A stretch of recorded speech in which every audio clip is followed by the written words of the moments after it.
What's up? Back with another video. Super excited for this one. I want to talk about how to view failure and how I view failure.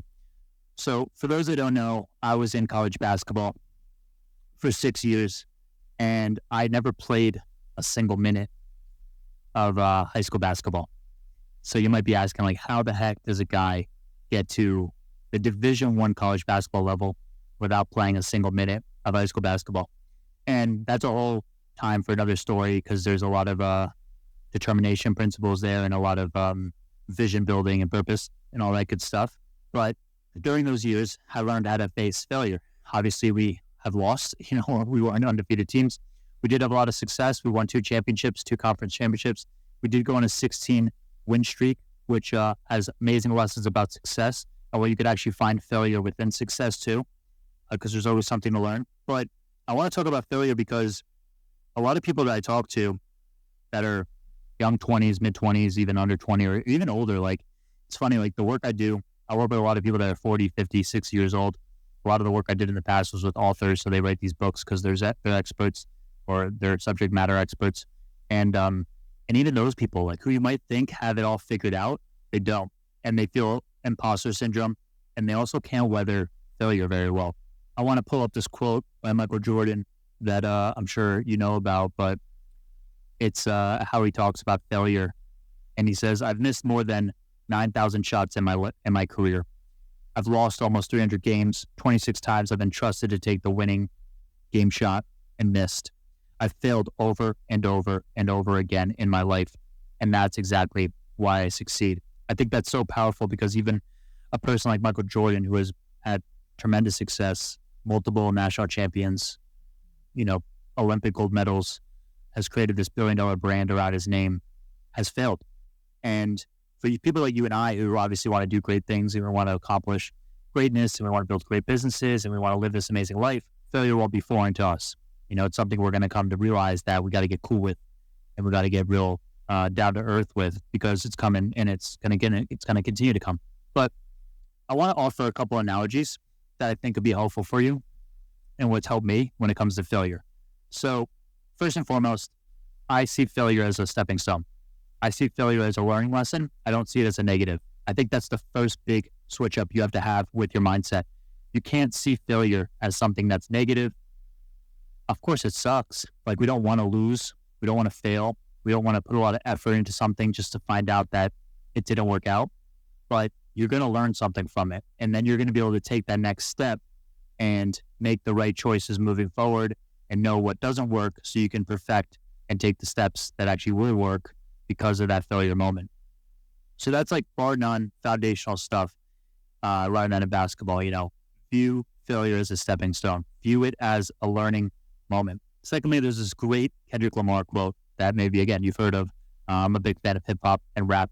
I think there's a lot of good lessons in hip hop. Obviously, there's a lot of not so great messages in hip hop, but there's also a lot of good ones about determination, taking on failure, and rising to the occasion. And Kendrick Lamar has this lyric with a song with SZA, and the lyric is "minor setback for major comeback." And that, again, is just an amazing mindset about things that don't go your way, that it's a minor setback for something that could be major on a comeback. And another good way to think about it is like bow and arrow strategy. So bow and arrow, like, you pull back the bow, right? You could view that as going backwards when you obviously want to go forwards. But what happens after you release your fingers from that bow? That arrow will launch forward with great speed and great distance and great trajectory, far past where you are currently standing while the bow and arrow is still. So to propel, to launch forward, you almost have to go backwards. You almost have to have a little bit of resistance. Wow, look at this. Look at these leaves just falling in on me. This is gorgeous. I really encourage you guys to go to a park and step into nature. Take a minute away from devices and just see the beauty that God has given us. But this bow and arrow analogy is so awesome, because that's really what I think failure and success is all about. You're not just going to kind of be at a stationary point and then keep moving forward. Like, that's not how life works. Even in, like, a video game, like life, I more or less treat it as a video game. When you play a game like Super Mario Bros., right? Like, you're trying to go through the map and then you die and you go back to a checkpoint. You don't always go back to all the way to the beginning, depending on where you are in that journey. Life's the same. Like, you're never going to go all the way back to who you were at ages 1 or 1 month or 5 years old. Like, whatever age you are, you've built up all these skills and this knowledge and wisdom that you're never going to lose all that. Yes, you might make mistakes, of course, and fail, but you're always going to go back to a certain point that's not too far away from where you currently are. And then you could take the data where you failed and you could propel yourself forward. So the bow and arrow strategy, I think, is impactful. I think the other thing to think about is that the tougher the journey, the sweeter the story. And if you know about the hero's journey, it's something that's implemented in literally every feature film in Hollywood, where, you know, the hero goes through some crap, goes through some adversity, some turmoil. They kind of work themselves through it. They overcome it, and then they come back to, share the wisdom and help the next person. You know, a classic example of that is Karate Kid. You know, Mr. Miyagi is this wise guide for, you know, Ralph Marciano's, you know, for the main character. And he's on this path now to give back. And then now you see Cobra Kai, which is interesting. You know, for those that are younger watching this, you know about Cobra Kai really well. Cobra Kai is essentially, and I'm forgetting the name of the character, so forgive me, but the main character is now back on his journey to go help the next kids. So that's the hero's journey, literally right there. He's the student at first, learning from the master, and now he becomes the master, teaching the student. So that's kind of my point of, like, the tougher the journey, sweeter the story. If you go through failure, if you go through turmoil and adversity, don't see it as a negative. See it as a positive almost.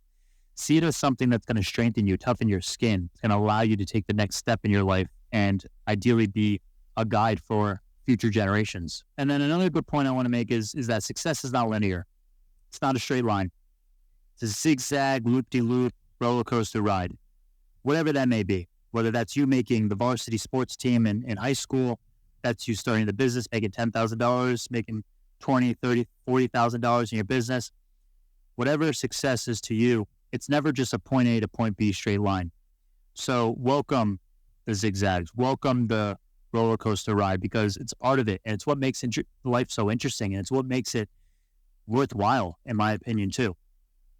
So to know that you're going through some troubles on your path towards your vision, you know, it's all part of what needs to happen. But I want to share a couple stories I have written down here, a couple stories and couple quick quotes that I think are going to lend a helping hand to you to view failure. So first and foremost, Steve Jobs was fired from Apple, a company that he started and revolutionized. And he went out to go start his own business called Next. And he ended up getting rehired by Apple and, you know, took it to where it is today. So the man who created our phones, the phone that I'm holding in my hand, our AirPods, our MacBooks, our iMacs, etc., he failed. He failed tremendously. He got kicked out of his own company, something that he built from the ground up. Not to mention all the other failures he probably had during his journey.